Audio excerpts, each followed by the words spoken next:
Olá, bem-vindo ao canal da Sociedade de Estudos Espíritas Vida, para prosseguirmos o nosso estudo a respeito da lei circular, da lei que envolve a reencarnação, hoje abordando o último capítulo dessa série, no Livro dos Espíritos, que começa no capítulo 2 da segunda parte e vai até o capítulo 7, que é este que iniciamos hoje o estudo.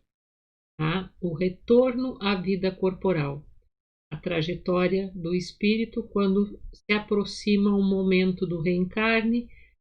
Passaremos por este período da gestação e até chegarmos à idade adulta, os fenômenos espíritas que envolvem esses momentos da nossa trajetória. Hoje nós veremos o prelúdio da volta. O que é o prelúdio? O prelúdio é um sinal, um indício de algo que irá acontecer. Assim como a gente tem a imagem da aurora, que prenuncia um novo dia, assim existem para o espírito uma percepção do momento em que se aproxima essa necessidade de retomar a matéria. Mas ele sabe em que época ele reencarnará? Pressentem, como sucede ao cego que se aproxima do fogo. Sabem que tem de retomar um corpo, como sabeis que tendes de morrer um dia, mas ignoram quando isso se dará. Então, não existe uma data pré-determinada. O que existe é esse pressentir, essa sensação. Então, a imagem que os espíritos nos propõem de um cego com a proximidade do fogo nos faz pensar que esses sinais deste prelúdio, desse momento de reencarnar se aproximando, são sensações que envolvem o espírito e irão se intensificando conforme este momento se aproxima.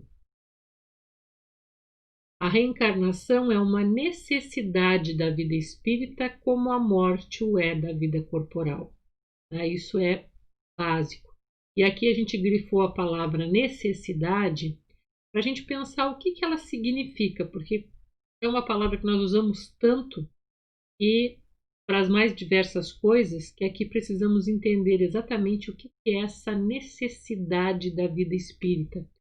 E aí ela está posta nessa frase como a essência daquilo que realmente se precisa, designação do que é imprescindível, imperioso ou essencial.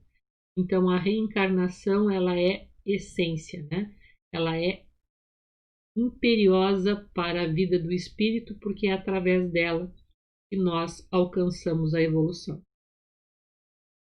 Todos os espíritos se preocupam com a sua reencarnação?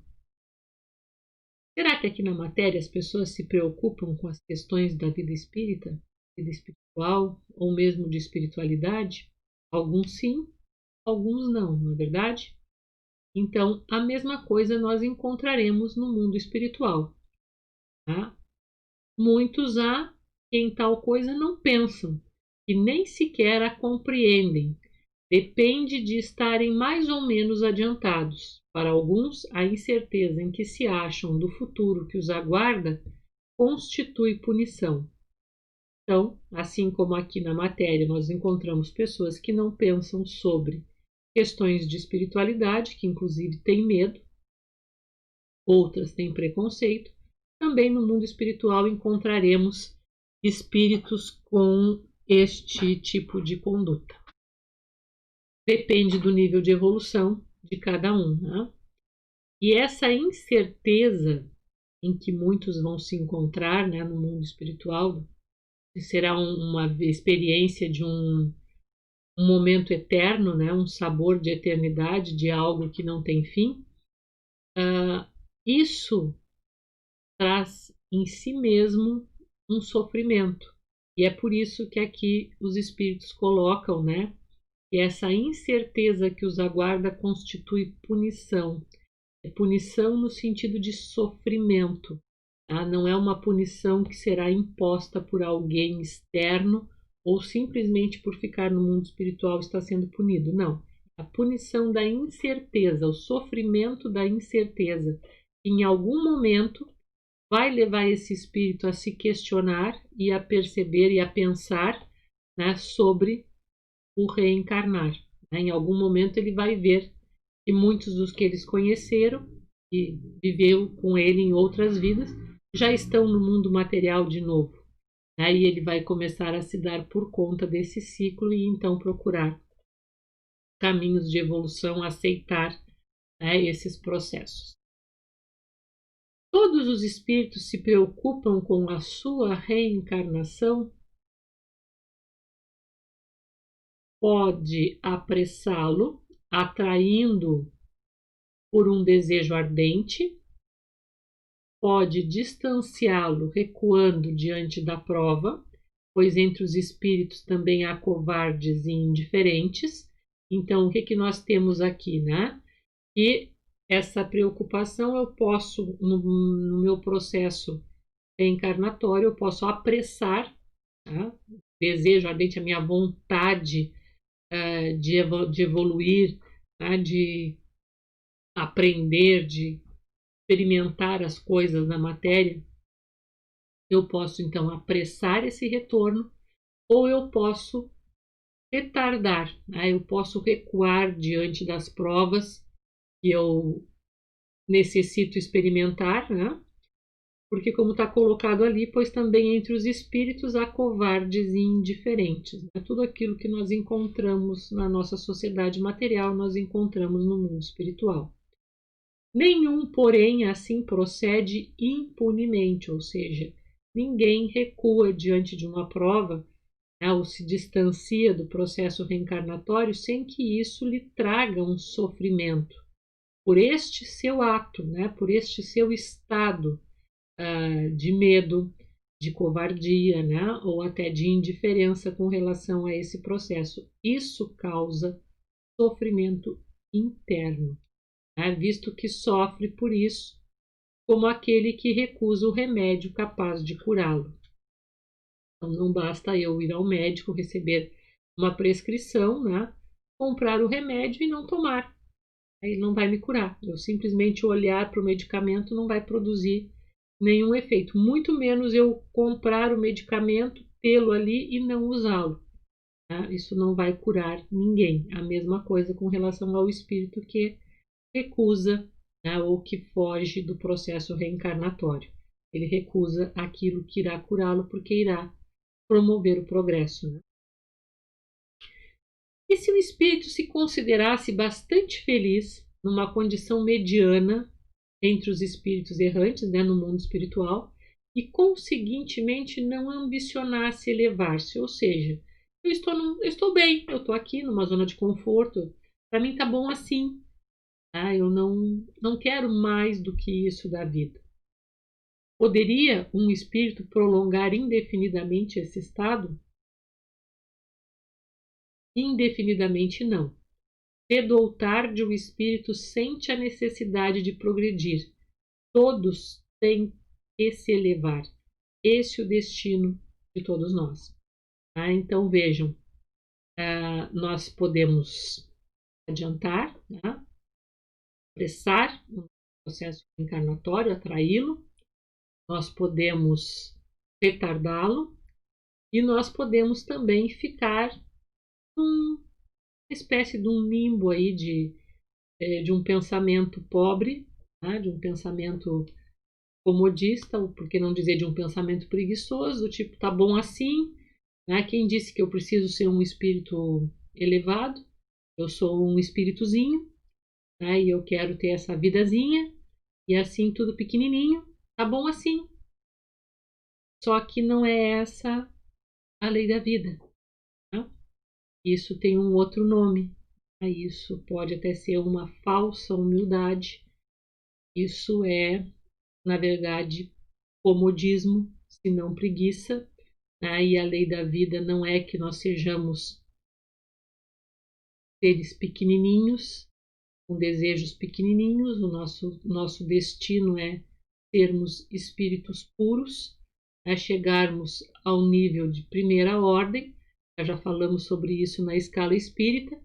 Então, este não ambicionar, esse não desejar, esse não querer crescer, esse não querer ter as melhores coisas da vida, isso não é, tá, absolutamente um estado desejável, e um espírito não viverá indefinidamente assim. Né? Cedo ou tarde ele sentirá a necessidade de progredir. Então, todos têm que se elevar, né? Todos nós temos que progredir, todos nós temos que buscar sermos melhores, tá? Buscarmos o máximo que a vida tem a nos oferecer em termos de crescimento, de aprendizado. Então, esse é o nosso destino, né? Então, esse pensamento de não desejar elevar-se, de tá bom assim, tá? Não serve nem para a nossa vida material, muito menos para a nossa vida espiritual. Buscar o melhor sempre, isso é uma necessidade. E com relação ao nosso corpo, tá? Fazemos escolhas sobre o nosso corpo, fazemos estudos sobre como ele será? Então, a primeira pergunta sobre esse tema, né? Há predestinação na união da alma com tal ou tal corpo? Ou só a última hora é feita a escolha do corpo que ela tomará? Tá? O espírito é sempre de antemão designado. Tendo escolhido a prova a que queira submeter-se, pede para encarnar-se. Então, primeiro, tá, o espírito, e aí ele escolherá o corpo, né? Ele vai decidir, então, o corpo que será a sua morada ao longo da nova existência física. Cabe ao espírito a escolha do corpo em que encarne ou somente o gênero de vida que lhe sirva de prova. Pode também escolher o corpo, porquanto as imperfeições que este apresente ainda serão para o espírito provas que lhe auxiliarão o progresso, se vencer os obstáculos que lhe oponham. Então, essas imperfeições, né, que são as provas que acrescentam o nosso espírito relacionadas ao corpo, são aquelas doenças, tá? Doenças congênitas, doenças que nos acompanham, né, desde a formação desse corpo, que marcam ele, portanto, né, ou também as deficiências, né, que ele possa ter físicas ou mentais, porque elas vão ser as provas, né, vão ser aquilo que eu precisarei aprender e que o corpo se constitui na escola que me ensinará através desses obstáculos, né, a coragem, a resignação, a submissão, enfim, a força interior, a valorização da vida e tudo o quanto a gente possa aprender, a humildade, né? A gente possa aprender nas experiências que a matéria, enquanto com alguma imperfeição, com alguma doença, possa nos oferecer, né, como aprendizado. Nem sempre, porém, ele poderá, né, fazer essa escolha. Porém, lhe é permitida a escolha de. Nem sempre, porém, lhe é permitida a escolha do seu invólucro corpóreo, mas simplesmente a faculdade de pedir que seja tal ou qual. Então, há casos em que não cabe essa escolha tão determinada. A gente viu lá, né? E isso é uma questão de quanto mais evolução a gente conquista, ou, né, então, mais evolução a gente conquista, mais a gente vai poder fazer escolhas, e também aquelas situações em que existe um processo reencarnatório compulsório, né, como a gente chama, em que o espírito não faz as escolhas, ou escolhas muitíssimo limitadas. Aqui nós temos um pequenino problema. Vocês veem que nós estamos repetindo aí a pergunta, né? Mas, na verdade, essa pergunta no Livro dos Espíritos é a questão 335 e ela traz uma subdivisão. Então, deveria constar ali Poderia o espírito, no último momento, recusar o corpo escolhido por ele? Essa é a pergunta. Poderia ele recusar o corpo no último momento? Se recusasse, sofreria muito mais do que aquele que não tentasse prova alguma. Por que a recusa do corpo, que seria uma prova para ele, lhe causaria sofrimento? Vejam que nós ainda estamos nos prelúdios, né? Ainda nem começou o processo reencarnatório propriamente dito. Estamos apenas no mundo espiritual ainda, né? Traçando os planos. E o espírito recusa, ele foge, né? Ele opta por aquele caminho lá de retardar esse processo reencarnatório. E aí aqui a resposta que se ele fizer isso, ele sofrerá muito mais do que aquele que não tentasse prova alguma. Por que será, né? Por que será que haveria isso? E lembrando, né, que sempre que a gente encontra isso, sofrimento, né, é vida interior, sofrimento íntimo. O que acontece quando ele recusa essa prova? Ele desiste. Tá? O espírito desiste e a desistência tem consequências. E consequências? São consequências que têm a ver com alguns dramas nossos, aquelas coisas, aquelas caraminholas, aquelas minhocas que a gente põe na cabeça, aqueles dramas que a gente faz, né?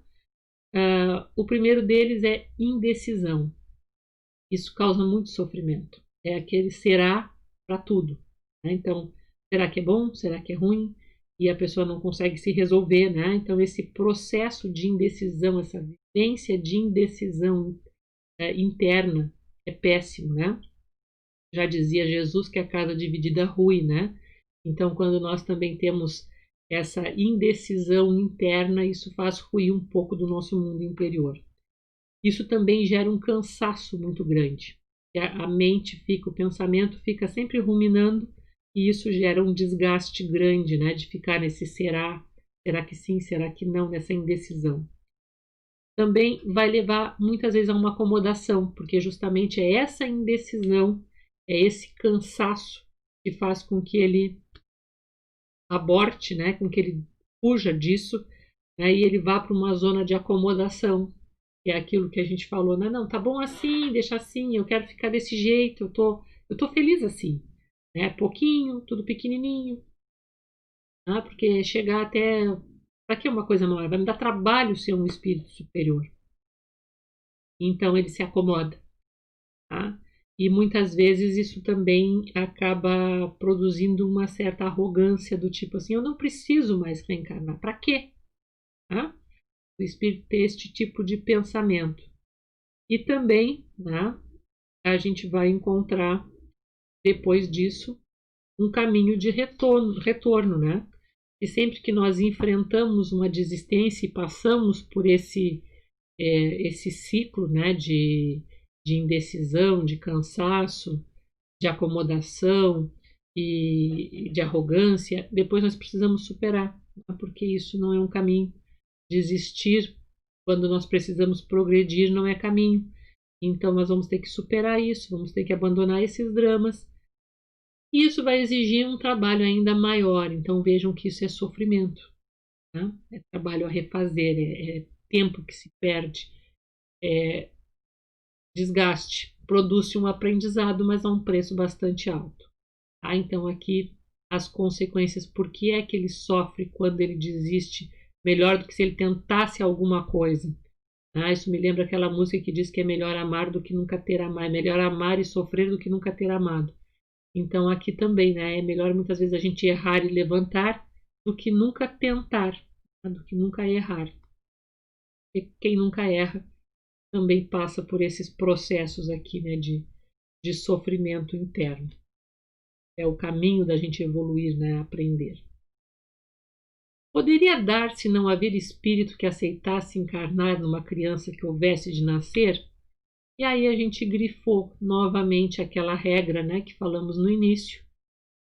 Deus a isso proveria. Quando uma criança tem que nascer vital, está predestinada sempre a ter uma alma. Nada se cria sem que a criação presida um desígnio.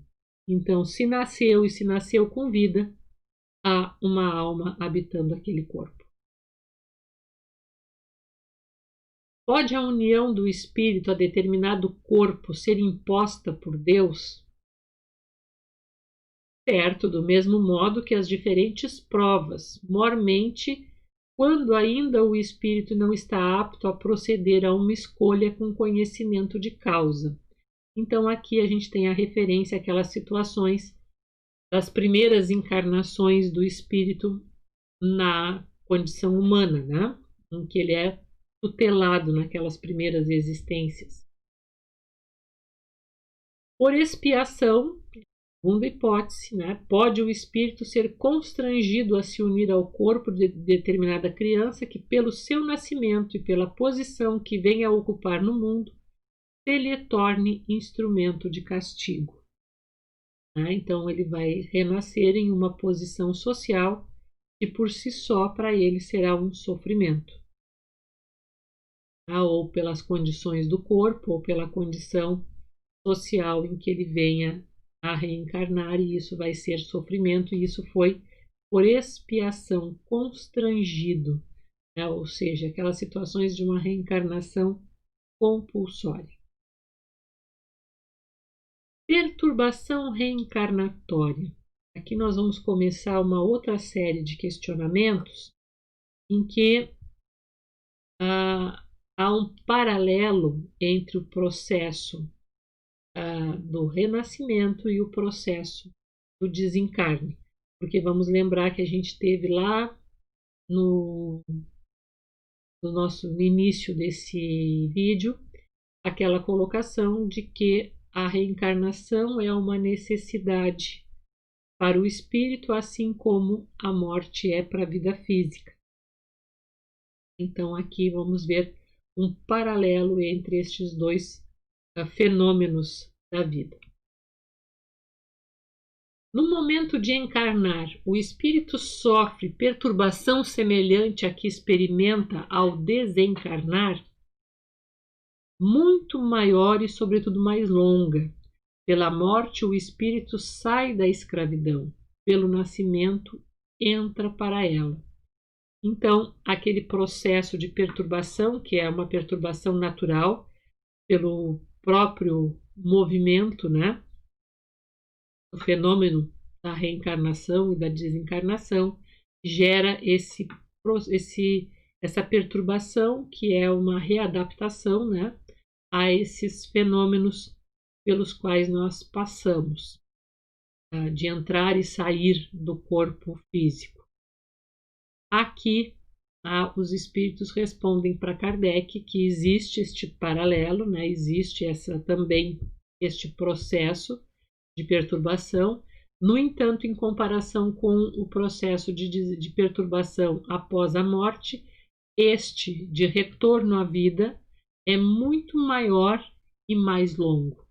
Então, é mais intenso e mais longo. E aí vejam, né, que os espíritos também nos dão aqui uma visão, né, de que pela morte o espírito sai da escravidão. Portanto, um momento de festejar. Pelo nascimento entra nela. Então, né, é um momento a se pensar do ponto de vista espiritual. No momento de encarnar, o espírito sofre perturbação semelhante à que experimenta ao desencarnar. Ele procede como viajante que embarca para uma travessia perigosa e que não sabe se encontrará ou não a morte nas ondas que se decide a afrontar. Então, qual é o teor dessa perturbação? Os espíritos aqui, né, também nos põem sobre o olhar uma imagem, tá? De um viajante que embarca numa travessia perigosa. Então a gente colocou aí essa imagem para que a gente Veja, né, o que essa imagem desperta em nós, que sentimento ela traz, tá? Vamos pensar se a gente estivesse naquele navio ou estivéssemos, né, para pegar um navio que enfrentaria essas condições, como nós nos sentiríamos? Que emoção, que sentimento está aí? Medo? Será que é? Na incerteza em que se vê quanto às eventualidades do seu triunfo nas provas que vai suportar na vida, tem o espírito uma causa de ansiedade antes de sua encarnação? Kardec pergunta, né, se é medo, se é ansiedade, né? E os espíritos dizem, de ansiedade bem grande, pois que as provas da sua existência o retardarão ou farão avançar conforme a suporte. Tá? Então, quem é que nunca teve uma sensação de ansiedade diante de uma prova, né, de se submeter a um teste, a uma entrevista? Essa sensação, né, de como me sairei, né? Qual será o resultado? Então, o que é, né? Vamos entender um pouquinho essas emoções. O que é o medo? O medo é uma emoção que se caracteriza por um intenso sentimento habitualmente desagradável, provocado pela percepção de um perigo, seja ele presente ou futuro, real ou suposto. Então, o medo, quando é uma relação a algo presente, tá? É medo. Aí eu sinto medo. Se eu estivesse naquele barco, né, na imagem anterior, e ele estivesse, né, no meio daquela tempestade, já com vários outros naufragados, isto seria um medo real, a situação real. Se eu estivesse à distância, olhando, né, e pensando que eu embarcarei também em um navio, tá, e que talvez aquela mesma tempestade aconteça, tá, e isso me provoque um medo, isso vai gerar um estado de ansiedade, porque eu estou pensando em um medo futuro. Tá? Uma situação do futuro me causa medo e ele é incerto. Eu estou supondo que poderá haver aquela mesma tempestade.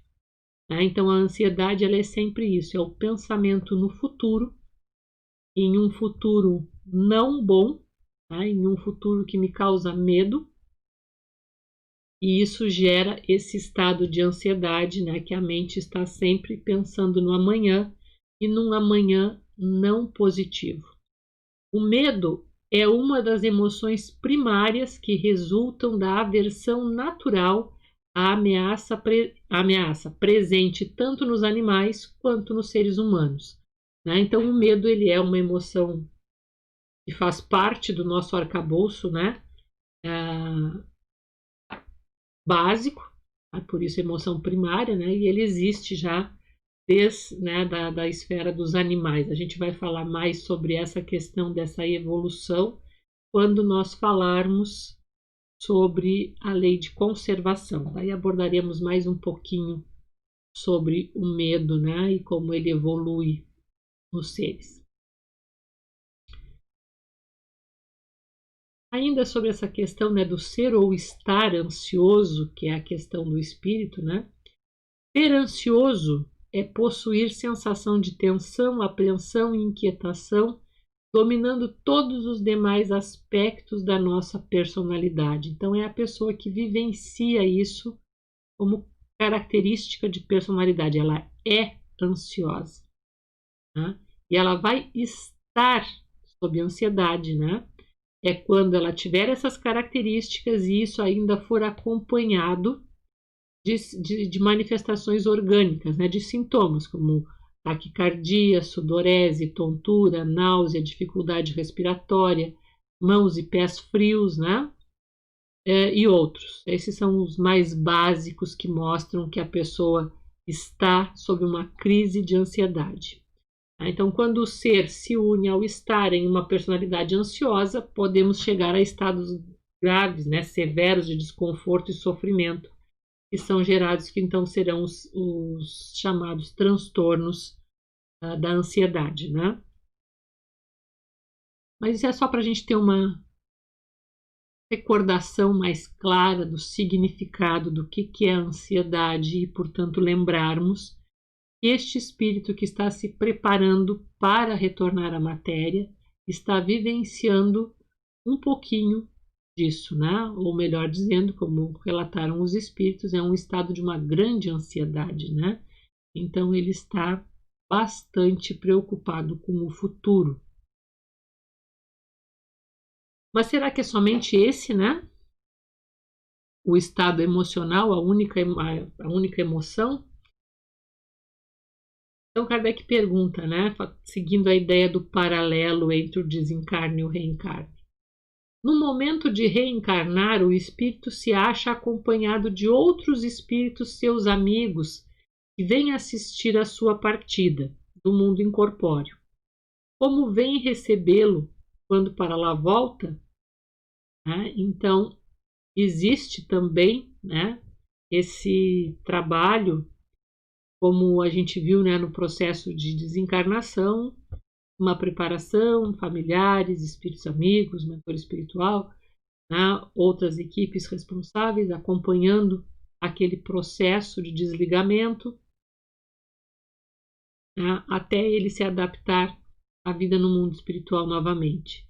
E será que então existe no retorno esse mesmo acompanhamento? Quer dizer, esse momento em que esse espírito está vivendo esse prelúdio, ele está acompanhado por alguém ou ele está vivendo esse estado de ansiedade sozinho? E esses espíritos que o estejam acompanhando, até quando o acompanharão? Irão se despedir dele também? Quer dizer, haverá também uma despedida? Ele depende da esfera a que pertença. Se já está nas em que reina a afeição, os espíritos que lhe querem o acompanham até o último momento. Animam e mesmo lhe seguem, muitas vezes, os passos pela vida fora. Então vejam, né? Ele vai estar acompanhado de espíritos que lhe querem bem, né? Que estão lhe dando um suporte, né? E que ficarão com ele até o momento dele realmente embarcar nesse processo reencarnatório, até isso estar concretizado. E muitas vezes ainda, né, poderão acompanhá-lo, como é o caso do mentor espiritual, né, ao longo de toda a vida, e algumas outras situações também, né, que ele coloca aí os passos pela vida fora, os seguem os passos pela vida fora.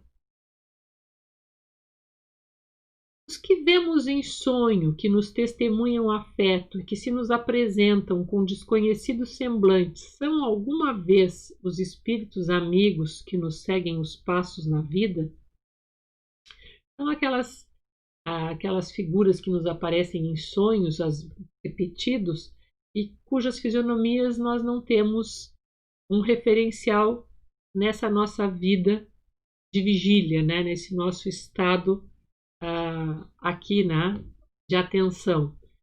Pertencem somente a essa vida onírica, vamos dizer assim, a esse momento do sonho. Muito frequentemente são eles que vos vêm visitar, como ides visitar a um encarcerado. Então, com frequência, esses que nos aparecem e que nós não sabemos quem são, mas que aparecem de forma recorrente nos nossos sonhos, são amigos, amigos espirituais de longa data, muitas vezes, que vêm nos visitar, né, e que registramos a sua presença com a lembrança de um sonho com uma pessoa de fisionomia que nós desconhecemos, mas que nós sabemos quem é no mundo dos sonhos. Então vamos entender um pouquinho essas emoções também, né? O que está envolvido aí nesse relacionamento com amigos, nesse processo, né, de acompanhar até o último momento, nessa despedida. É um sentimento de luto, né, semelhante ao desencarne, esse paralelo, Aqui vivencia o luto os que ficam, né? O que desencarna, embora ele também sentirá, né, um luto do outro lado, falamos já disso, mas a gente refere e tem muito como base o sentimento próprio, né, de quando nós enfrentamos uma despedida por um desencarne de alguém, se queira bem. Então, o que é esse luto, né? Do latim lucto é um sentimento profundo de tristeza e pesar pela morte de alguém. É caracterizado por um período de consternação e saudade pela perda de um ente querido. E a tristeza é um sentimento e condição típica dos seres humanos, caracterizado pela falta de alegria, ânimo, disposição e outras emoções de insatisfação. Então vejam, né? Quem é que vai sentir esse afastamento? Quem é que está se despedindo? É o espírito que irá reencarnar. Então vamos somar aquela sensação de grande ansiedade, também essa sensação, né, desse sentimento de tristeza mais profunda, de pesar, né? Porque ele vai estar se despedindo de seres com os quais ele conviveu muito mais tempo do que o período de vida que nós convivemos com alguém, né, que nos deixa, né, que desencarna e que ficamos com essa sensação de luto. Muitas vezes isso é produzido por uma vida de 50, um convívio de 50, 60 anos, né, com alguém, um pai, uma mãe, um irmão, né, com quem convivemos esse tempo maior. E, né, ficamos com essa tristeza por um determinado tempo. Agora vamos pensar quando nós reencarnamos e essa família espiritual, esses amigos que nós deixamos do outro lado, nós convivemos por tempo bem maior. Já sabemos, já falamos sobre isso, é indeterminado o tempo que ficamos entre uma encarnação e outra, no entanto, costumeiramente ele é longo, pode ser mesmo de séculos. Então imaginem, né? Esse sentimento de tristeza é bem maior, né, por esse afastamento. Então vamos recapitular um pouquinho, né, do que a gente viu nesse vídeo, que é os tópicos importantes, né, de se entender esse momento do prelúdio, né, desse período que antecede ao início do processo físico da reencarnação, né? Somente no mundo espiritual, o espírito pressentindo que o momento de retorno à vida material se aproxima e ele, portanto, tem essas experiências, né? Então, recapitulando isso, o que nós vimos hoje?